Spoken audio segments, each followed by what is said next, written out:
నిజామాబాద్ జిల్లా కేంద్రంలో BJP party కార్యాలయంలో ఎంపీ ధర్మపురి అరవింద్ మీడియా సమావేశం నిర్వహించారు. ఈ సందర్భంగా ఆయన చెరుకు ఫ్యాక్టరీలకు సంబంధించి కాంగ్రెస్ వ్యవహరిస్తున్న తీరుపై, అలాగే ఓట్ల కోసం ఎస్సీ, ఎస్టీ, బీసీ, మైనారిటీలకు కాంగ్రెస్ ప్రభుత్వం చేస్తున్న అన్యాయం గురించి గలమెత్తారు. ఈ పార్లమెంట్ ఎన్నికల్లో బీజేపీని ఓడించడం సాధ్యం కాదని తెలుసుకున్న కాంగ్రెస్ పార్టీకి ఓటమి భయం పట్టుకుందని, చెరుకు ఫ్యాక్టరీలను తెరిపించే విషయంలో ఇష్టారాజ్యంగా మాట్లాడుతోందని దుయ్యబట్టారు.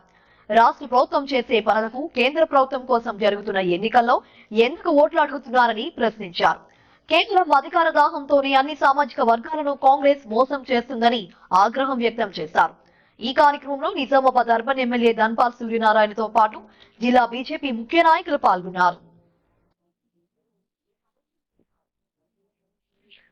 వాళ్ళకు రెగ్యులేషన్ ఏది ఎంత తయారు చేయాలా అన్నది ప్రతి సంవత్సరం వాళ్ళకి ప్రణాళిక ఉంటుంది. ఇది కేవలం ఎలక్షన్ల కోసం చేస్తున్న స్టంట్.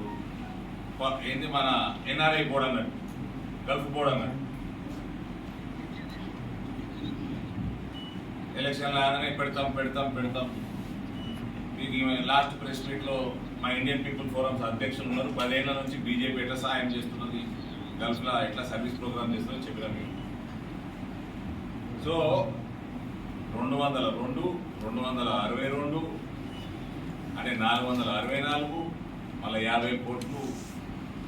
ఇది మన రివైవల్, మెషినరీ రివైవల్కి సుమారు 512. మళ్ళా రైతులకు ఇన్సెంటివ్లు, పెట్టుబడి సహాయాలు, ఎలక్ట్రిసిటీ బకాయిలు, మళ్ళీ ఎథనాల్ మెషినరీ, ఇవన్నీ చూస్తూ ఉంటే సుమారు 700-800 కోట్ల వ్యవహారం ఇది, రివైవల్ ఆఫ్ దీస్ ఫ్యాక్టరీస్.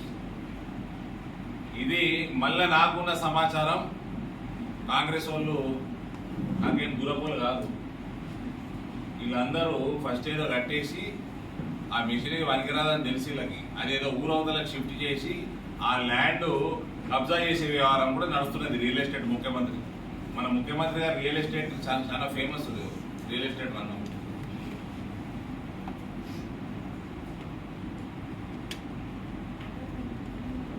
ఇది నాకు వీళ్ళకు ఎథనాల్ పాలసీ లేదు.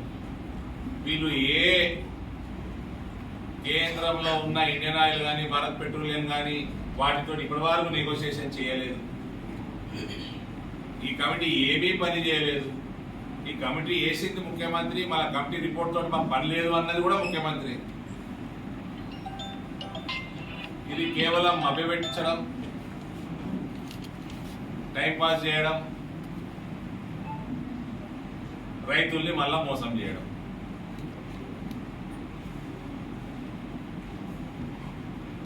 నువ్వు నీ పార్ట్నర్కి పైసలు ఇస్తావా, నీరాయనకు అమ్మేస్తావా? ఆయన మాత్రం సిద్ధంగా లేడు.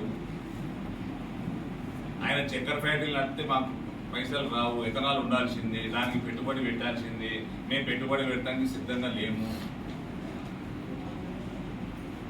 గవర్నమెంట్ టేక్ ఓవర్ చేయాలంటే 262 కోట్లు ప్లస్ ఇంట్రెస్ట్. ఈ 700 కోట్ల వ్యవహారంలో ఇలా 5% కట్టింది ఇప్పుడు ఎలక్షన్ల కోసం.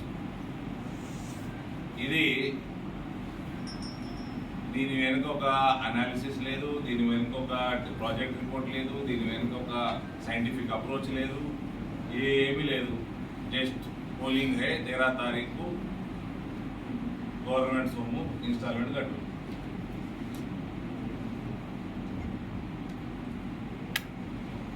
ఇది టోటల్గా ఒక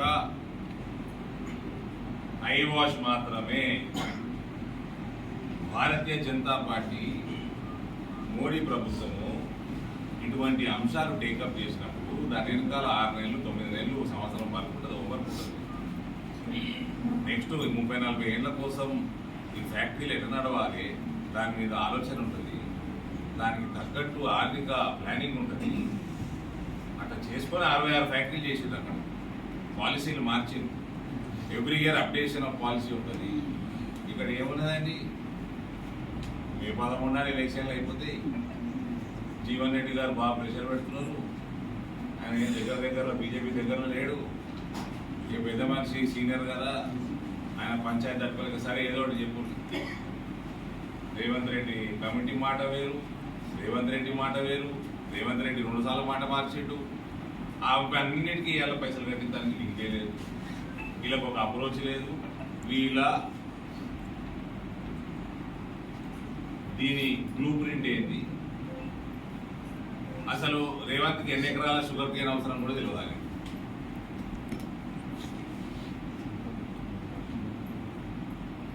ఇది చెరుకు రైతులు మళ్ళా మభ్యపెట్టడానికి కాంగ్రెస్ పార్టీ డ్రామా.